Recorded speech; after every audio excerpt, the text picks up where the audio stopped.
Саламатсыңарбы? Материктердин жана океандардын географиясы боюнча 7 класстар үчүн сабагыбызды баштайбыз. Балдар, сабакка керектүү курал жарактарыбызды камдап отурабыз. Бүгүнкү сабактын темасы Атлантика океаны. Бүгүнкү сабактын максаты Атлантика океанынын физика-географиялык абалы, кургактыктын климаттын түзүлүшүнө тийгизген таасири жөнүндө билимибизди калыптандырабыз. Океандын жаратылышынын өзгөчөлүгүн аныктайбыз. Атлантика океанынын экологиялык проблемаларын карап өтөбүз. Океандын физика-географиялык абалын карап өтсөк, балдар, Атлантика океаны Тынч океандан кийин экинчи орунда турат жана батыш жарым шарда орун алган. Аянты 93 миллион километр квадратты түзөт. Атлантика океан 5 материктин жээктери менен чектешип турат. Келгиле балдар, Атлантика океаны менен чектешкен материктерди аныктайбыз. Кандай деп ойлойсуңар? Атлантика океаны түндүгүнөн жана түштүгүнөн кайсыл материктер менен чектешет?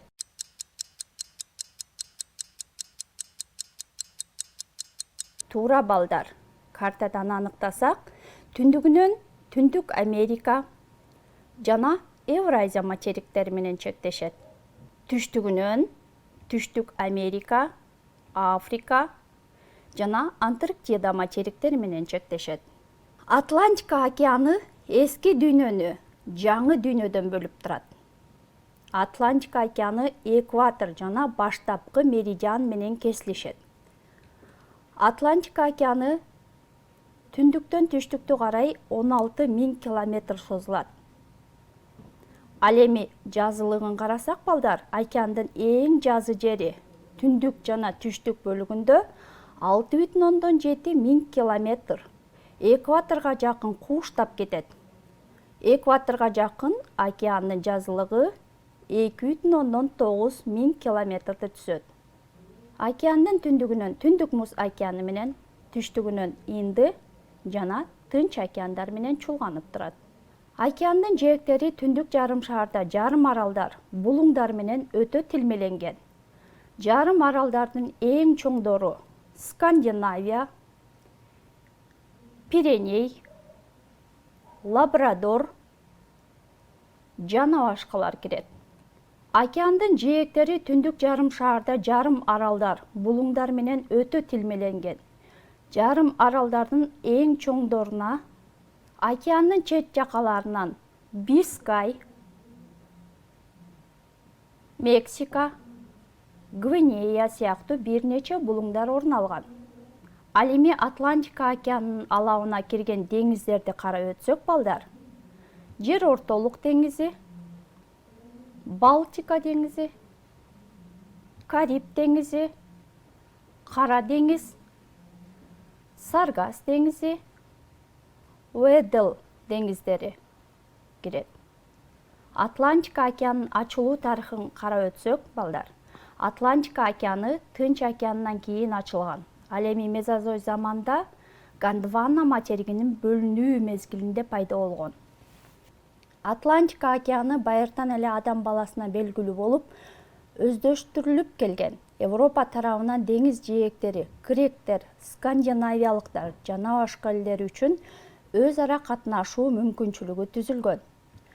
Океанды илимий изилдөө 19-кылымдын акырына туура келет. Ошол мезгилде окумуштуу англичандар Челленджер кемеси менен сүзүп жүрүшүп, океандын суу массасынын өзгөчөлүктөрүн изилдеп, жаныбарлар жөнүндө маалымат чогултушкан, тереңдиктерин өлчөшкөн. Эл аралык геофизикалык жылдын мезгилинде 1957-1958 жылдары география илимин байыртан бир топ жаңы маалыматтар топтолгон. Кийинки мезгилде океандын физика-географиялык шарттары көп өлкөлөр тарабынан кеңири изилденип жатат.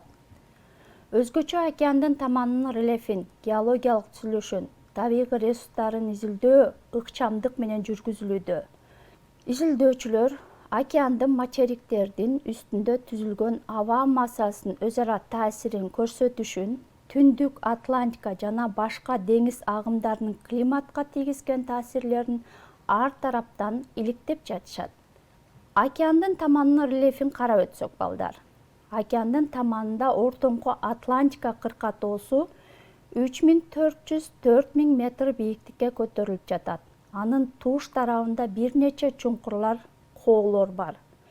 Негизгилерин карап токтолуп өтсөк, Түндүк Америка ойдуңу, Канар ойдуңу, Ангол ойдуңу, Бразилия ойдуңу, Аргентина ойдуңу. Атлантика океанынын эң тереңи Пуэрто-Рико 8385 метр чуңкур, түбүндөгү чөкмөлөрдүн калыңдыгы 800.000 метрди түзөт. Атлантика океанынын ачык бөлүгүндө чоң аралдар дээрлик жок. Ал эми жээк жактарындагы Улуу Британия, Ньюфаундленд, чоң жана кичи Антиль аралдары материктерден пайда болгон. Океандагы кен байлыктар шельфтерде көп тараган. Түндүк деңизинин Мексика, Гвинея, Бискай булуңдарынын шельфинде нефтинин кени табылган. Океанга куйган дарыялардын чаттарында топтолгон чөкмөлөрдө калайдын, алмаздын, марганецтин кендери бар. Атлантика океанынын климаты. Атлантика океаны планетанын Жердин бардык климаттык алкактарында жайгашкандыктан климаты өтө эле ар түрдүү. Океандын көпчүлүк бөлүгү жылуу климаттык алкакта жатат. Анын түндүгүнө салыштырганда түштүк уюл тарабынан климаты өтө суук. Түндүк муз океаны менен Антарктидадан оошуп калкып барган муздардын жана суулардын муздаткыч таасирине ылайык, анын сууларынын үстүңкү катмарынын температурасы 16,5 градус. Тынч жана Инд океандарыныкына караганда кыйла төмөн. Түндүк муз океаны менен Антарктидадан суунун туздуулугу жаан-чачындын, агын суулардын жана буулануунун өлчөмүнө жараша болот. Океандын жылуу алкактарында суу массасынын туздуулугу 37,5%, демек ал орточо туздуулуктан бир аз жогору. Атлантика океанынын агымдары кандай өзгөчөлүгү бар экендигин карап өтсөк, океандын түндүктөн түштүккө аябаган зор аралыкка созулуп жаткандыгынан суу агымдары меридиан багытында жылат. Атлантика океанына көптөгөн ички дарыялар да куят. Аларга Амазонка, Конго, Нил, Миссисипи, Парана жана башкалар кирет. Тынч океандыкындай эле Атлантика океанында суу бетинин үстүндөгү агымдардын эки чоң айлампасы түзүлөт. Түндүк жарым шаардагы Түндүк Пассат, Гольфстрим, Түндүк Атлантика, Канар агымдары саат чебесинин багытында. Ал эми түштүк жарым шаардагы Түштүк Пассат, Бразилия, батыш шамалдар агымы саат чебесине каршы багытта жылышат.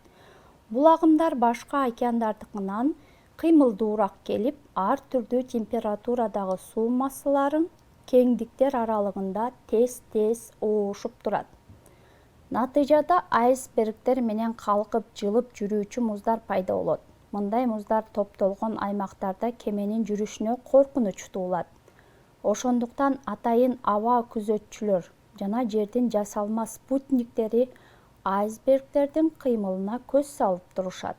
Алардын маалыматтары бардык өлкөлөрдүн океан кемелерине кабарланат.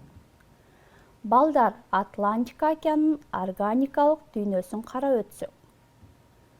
Атлантика океаны геологиялык жактан башка океандарга салыштырмалуу жаш жана ал байыркы муз каптоого көбүрөөк дуушарланган. Мына ушуга байланыштуу жаныбарлардын түрлөрү аз.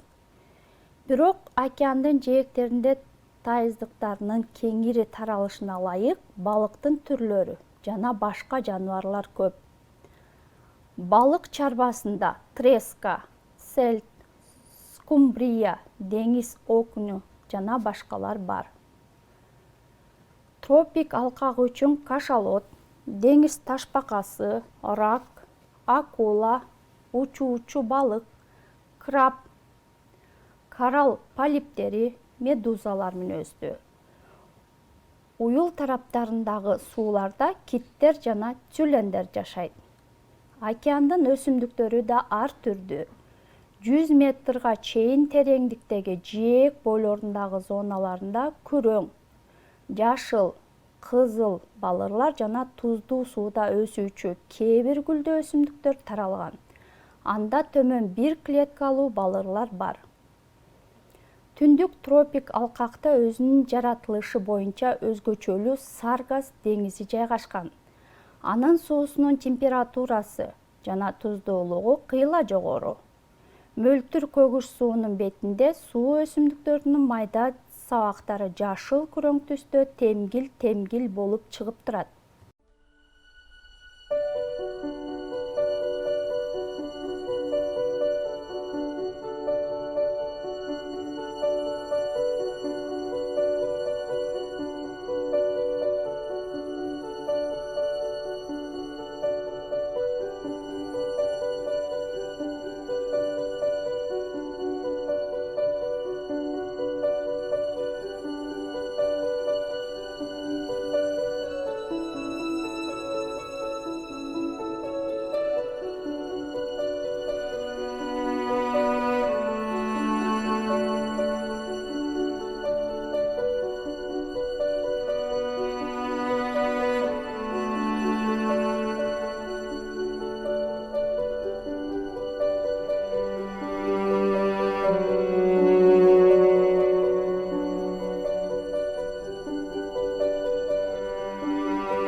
Атлантика океанынын чарбада пайдаланышын карап өтсөк. Атлантика океанынын чарбада пайдаланышын негизгилерин карасак, өлкөлөр аралык жол каттамы, балык оолоо багытында, кен байлык өндүрүү багыты жана эс алуу ден соолукту чыңдоо багытында пайдаланылат. Атлантика океаны дүйнөлүк деңиз жолу. Ал аркылуу кемелер тынымсыз жүрүп турат. Анын жээктеринде калкы 1,5 миллиардка жакын 70 өлкө жайгашкан. Ал аркылуу океан аралык бир нече кеме жолдору өтөт. Дүйнөдөгү жүктөрдүн көпчүлүгү ташылат. Деңиз жээктеринде бир нече ири порттор курулган. Азыркы кездеги чоң кемелер океанда 3-4 күндө эле сүзүп өтөт. Атлантика океанында эң негизги портторду карап өтсөк. Буэнос-Айрес. Бул порт Аргентинада жайгашкан. Хьюстон, Америка Кошмо Штатында жайгашкан. Гамбург, Германияда. Марсель, Францияда. Роттердам порту, Нидерландияда. Генуя, Италия өлкөлөрүндө жайгашкан порттор. Океандын биологиялык ресурстары чарбачылыкта өтө интенсивдүү пайдаланылып жатат. Кийинки кезде океандагы биологиялык балыктар азайып кеткен. Бул жагынан алганда ал Тынч океандан озуп өтүп кетти. Атлантика океанынын жээктериндеги тайыздыктарда көптөгөн кен байлыктар топтолгон. Түндүк Кариб, Жер ортолук деңизинде, Бискай жана Мексика булуңдарында нефть өндүрүү иштери жүргүзүлүүдө. Түштүк Африканын тайыздыктарында фосфорит жана алмаз кендери табылган. Океанды чарбалык иштерде тездик менен пайдалануунун кесепетинен анын экологиялык абалы начарлоодо.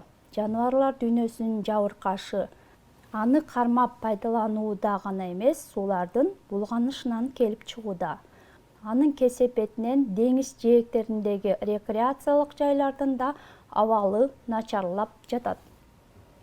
Атлантика океанын ар кандай булгоодон коргоо бул дүйнөлүк проблемага айланууда. Океанга уулуу заттардын таштандыларын таштоого тыюу салган. Ар түрдүү мамлекеттер аралык дүйнөлүк деңгээлдеги келишимдер түзүлгөн. Келгиле балдар, анда эмесе Атлантика океаны боюнча экологиялык көйгөйлөргө көңүлүбүздү бурсак.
Келгиле балдар, Атлантика океаны боюнча өтүлгөндөрдү кайталап алсак. Бардыгыбыз көңүл буруп жооп бергенге аракет кылабыз. Атлантика океанындагы эң терең ойдуң кандай аталат? А. Ла-Манш, Б. Пуэрто-Рико, В. Перуан, Г. Алеут.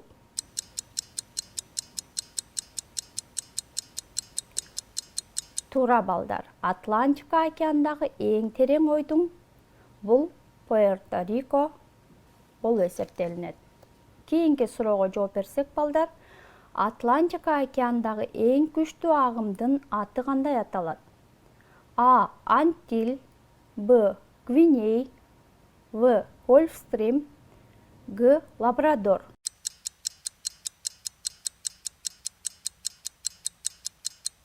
Азаматсыңар. Туура, эң күчтүү агым бул Гольфстрим агымы. Дээрлик балырларга толгон Атлантика океанында жайгашкан деңиздин аты кандай аталат? А. Кариб, Б. Жер ортолук, В. Балтика, Г. Саргас деңизи.